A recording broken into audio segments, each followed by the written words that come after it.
북중미 월드컵 오늘 2시에 킥오프가 된 아르헨티나와 오스트리아의 경기 함께했습니다.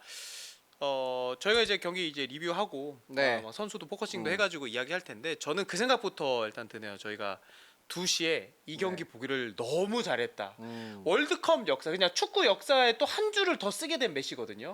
이게 참 뭐라고 해야 되나. 사실 첫 번째 경기 때도 놀랍긴 했죠.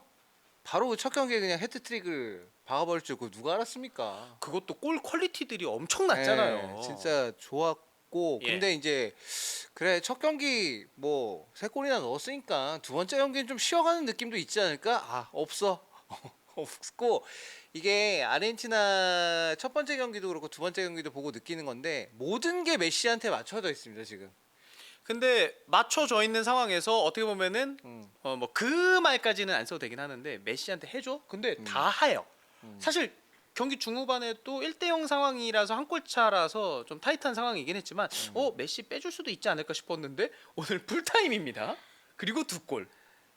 진짜 이게 모든 게 이제 메시에게 맞춰져 있고 예. 전반적인 공격 템포라든가 아니면 슈팅을 하는 만한 그런 상황들. 그러니까 메시가 어쨌든 나이가 많기 때문에 이제는 과거와 같은 돌파도 안 될 것이고. 그쵸. 그래서 전반적으로 이제 수비적인 게 있어서 가담하기도 좀 어렵고 여러 가지 부분에서 이제 조금 어떻게 보면은 팀적으로는 축구 팀으로서 뭘 하기에는 어려움이 좀 핸디캡이 있는 건데 네. 그 정도 핸디캡 아무것도 아니야. 이 정도를 해주면 예. 지금 두 경기 했는데 5골 넣었잖아요. 혼자서 아르헨티나가 한 득점 모두 다 메시가 넣었는데 그렇죠. 사실 오늘은 심지어 첫 번째 페널티킥을 실패하면서 시작해서 더 마음의 부담감이 있을 법도 한데 그런 네. 것 따윈 아란 곳 없이. 클로제가 정말 오랜 기간 가지고 있던 월드컵 최다 득점 기록에 공동 1위가 됐고 네. 오늘은 이제 두 골 추가하면서 단독 1위가 됐고 그리고 지금 아르헨티나가 하는 거를 생각하면 조금 걱정이 되긴 하지만 메시가 하는 거 보면은 메시는 제가 볼 때 충분히 골 더 넣을 수 있을 것 같거든요. 아니 솔직히 네. 한 대회에 골 5개 넣는 게 그 쉬운 게 아니잖아요. 그렇죠. 예. 이게 왜냐하면 월드컵에서 예. 5골로 득점왕도 나왔었기 때문에 그쵸. 5골 넣는 게 쉬운 게 아닌데 그 이미 넣었어. 그래서 사실 이제부터 메시가 골을 못 넣어도 이상하진 않거든요. 네.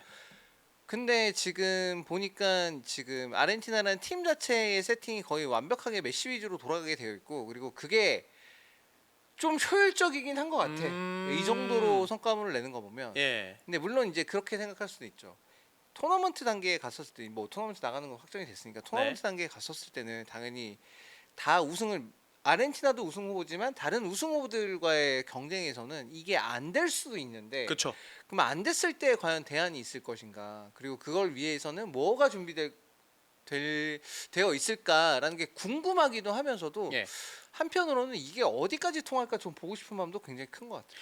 일단 다음 조별리그가 요르단인데 지금까지 요르단이 경기 보여준 내용을 생각하면 그리고 선수 구성을 생각하면은 역시나 다음 경기 역시 아르헨티나가 좀 크게 이길 가능성이 높다고 생각이 드는데 조 1위가 뒤에 있는 경기 결과에 따라서 확정이 될 수 있는 확정될 수도 상황에서 있죠. 예. 메시가 또 출전하지 않을 수도 있거든요. 체력 그렇죠. 관리를 그렇게 통해서도. 되면 이제 예. 메시가 출전하지 않을 수도 있죠. 그러니까 그러면 진짜로 메시가 없는 상황에서 이제 아르헨티나라는 팀이 어떤 식으로 돌아가는지에 대해서 한번 확인해 볼 수 있는 계기가 될 수도 있고 예. 어쩌면 아니면 스칼로니 아니 우린 그래도 메시 메시 일단 뛰게는 한다 예. 약간 그럴 수도 있고 근데 그래서 3차전 라인업이 좀 궁금해지긴 하는데 네. 일단 몇 가지 오늘 경기에서는 어쨌든 후반전에 니코 곤잘레스 나와가지고 니코 곤잘레스가 몇몇 괜찮은 장면들을 보여주긴 했었어요. 그리고 이제 후리안 알바레스도 득점 기회를 맞이하기도 그쵸. 했었고 다만 그럴 때 좀 넣어줘야 돼 친구들.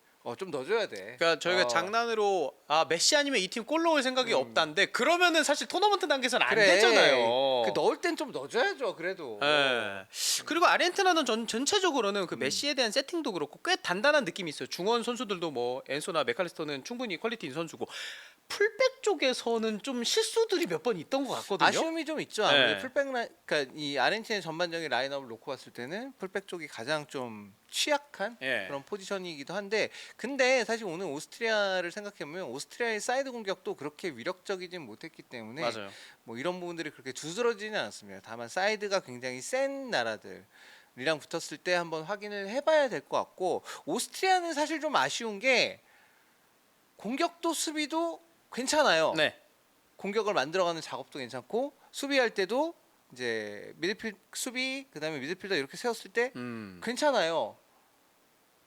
다만 뛰어나요가 아니라 그냥 괜찮아요에서 끝나는 게 그게 좀 잘했어요가 아쉬워요. 아니라 아예 오늘 괜찮았어 괜찮았어 요 괜찮았어. 느낌.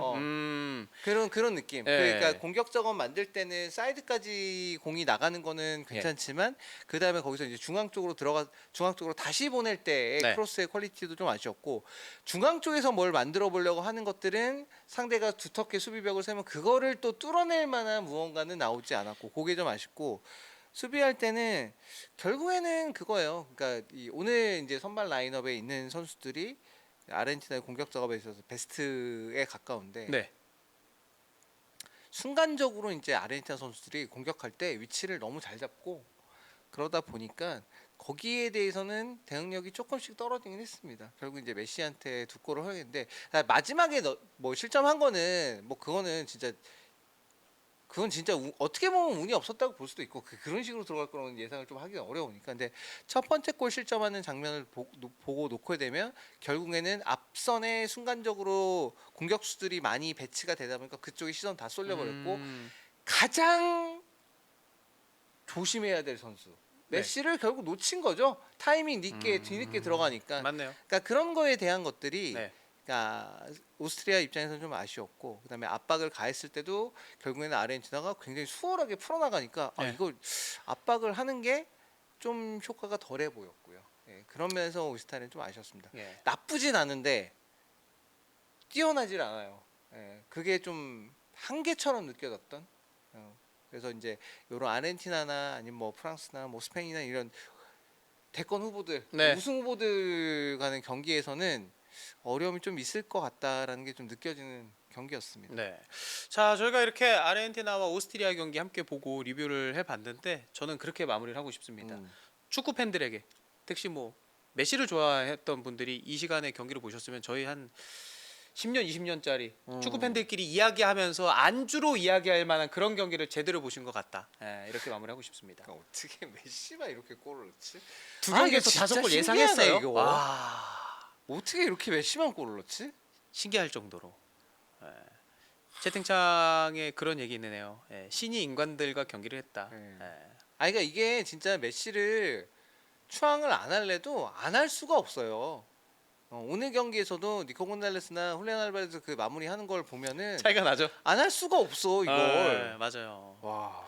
라우타로 선수에 대해서도 마지막으로 한마디 해주시죠. 라우타로는 잘했어요 네. 오늘. 오늘 전반적으로 잘 움직여줬었고 페널티킥도 얻어냈고 그래서 갑자기 그런 생각이 들었습니다. 어차피 이런 역할, 그러니까 사실 이런 역할을 라우타로가 너무 잘해주기 때문에, 맞죠. 그러니까 라우타로가 굉장히 뒷받침을 잘해주기 때문에 이게 메시에 대한 세팅을 확실하게 해줄 수 있는 요소기도 하거든요.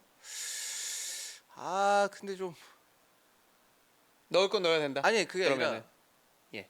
갑자기 지금 드는 생각 그냥 후리안한테 그런 거 좀 시키면 안 되나? 약간 그런 생각이 좀. 아 듭니다. 그래요? 아 이거 오늘 태클 솔직히 시겁했어. 그 다 또 발목 나가는 줄 그러니까, 알았잖아. 그러니까 이거 좀 큰 부상 올 뻔했어요 사실 그 장면이.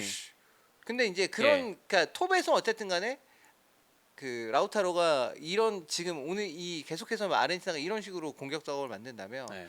라우타로가 어쨌든 간에 어그로를 많이 끌어줘야 되거든요. 네, 그런 작업들이 좀 필요한데 그러면 이제 결국 이제 태클 좀 심하게 들어오는 경우들이 생길 것 같아서 네. 살짝 걱정은 되나? 뭐 잘해라. 네. 뭐 어쨌든 간에 네. 지난 대회에서의 오명은 좀 벗어내야지. 한 골만 넣었으면 좋겠다 그냥. 나올 것 같긴 해요. 근데 저도 라우타로가 훌리안 뒤늦게 들어온 훌리안보다 초반 움직임이 더 가볍게 좀 봤어가지고 그렇습니다. 자 원투펀치 저희 아르헨티나와 오스트리아 오늘 유튜버 치지직으로 여러분 함께 해주셔서 너무 감사하고 치지직으로 오시면은 영상도 같이 보면서 함께 할 수 있으니까 다음번에도 또 알림 설정 하셔가지고 팔로우 해주셔가지고 많이 찾아주시면 대단히 감사하겠습니다. 오늘 찬우 형과 함께했고요. 오늘 저희 여기까지 하도록 하겠습니다. 여러분 감사합니다. 감사합니다.